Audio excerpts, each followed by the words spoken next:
Label Deg, un o fi yw eisiau ac os ydych chi heb am barod, cliciwch ar y botwm isod I danysgrifio a rhoi like a comment. Dwi'n nôl gyda fideo bach byr I ddangos I chi sut I steilio bar o jîns. Os ydych chi wedi gweld fideo diwetha fi lle eisiau gytre, o'n i'n gwisgo'r bar o jîns yma. Mae'r jîns yma yn un o'r ffefryn fi nawr. Maen nhw'n ffitio'n amazing, maen nhw'n lliw really cool ac yn kind of golau I mynd dy'r haf. Ond, oh yeah, wow. Dyma'r jîns. Maen nhw fel mom jeans. Mae nhw bach o rips. A ar y gwaelod, maen nhw'n beautiful. Maen nhw'n edrych fel hyn. Nawr ges I rhain o Depop, ond maen nhw o Shein. Dwi'n credu nes I cael rhain am fel 15 pint. Dwi'n llai, falle. Methu wneud math, so. A o'n i'n really hoffi'r lliwiau. Dwi'n hoffi'r jeans ma gyda'r lliwiau fel brown a hufen, gwyn, pethau fel na.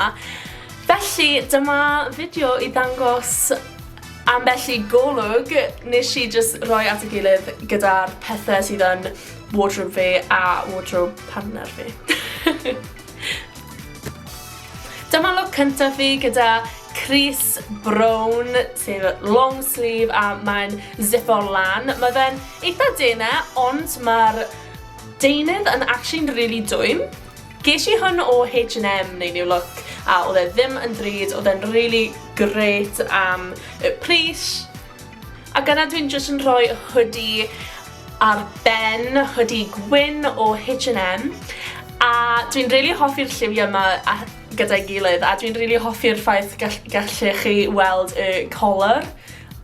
Nesaf dwi'n gwisgo dillad partner fi. Mae crys gwyn, mae hyn fwy fel rhywbeth ydych chi'n gwisgo i'r traff a dwi'n gwisgo halter neck gwyn hefyd a dwi'n credu ma fe'n actually'n sydd llawn ond arno fi mae'n edrych fel crop top. Dwi'n really hoffi'r steil yma o top hefyd a mae'r crys tee yn just yn rhoi vibes fel Mamma Mia I fi.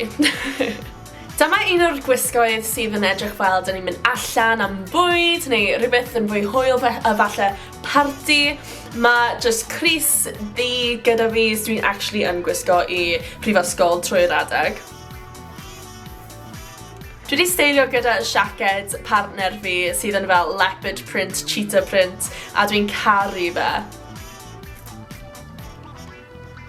Ac yn ddilyn y steil o leopard print, mae da fi'r crop top yma dwi'n caru a dwi'n rhoi hyn gyda siaced, ffug, leather a amazing. Mae hyn eto yn fwy mynd allan, am bwyd, am party. A dyna ni. Gyda'r gwisgoedd ma, nes I just steilio gyda bach o bracelets ffefryn fi a mwclis chain, just un ohonyn nhw. Dwi hefyd eisiau steilio nhw gyda just boots plain ddi. Os mae da chi fel Dr. Martens neu rhywbeth, mae hynny'n swnio'n really cool. Neu fel Crocs, fysa nhw'n really cool fyd. O'n i'n hoffi sticio gyda'r fel palet o lliwiau yma, oherwydd does i'n dangos bod y lliwiau yma bod nhw'n eitha fel minimalistaidd, mae nhw'n edrych yn amazing pan dych chi'n steilio gyda'r eitemau cywir. Mwah! Felly diolch am gwylio, gobeithio wnaethoch chi joio'r fideo byr yma. Dwi'n credu mae'r pobl dyddiau yma ddim yn bod yn creadigol gyda dillad nhw ac yn prynu gormod, felly dach chi'n gallu cael llawer gwisgoedd un par o rhywbeth, un eitem. Cofiwch I roi like a comment os wnaethoch chi hoffi'r gwisgoedd a pa un oedd eich ffefryn a na I gweld chi tro nesaf. Tara!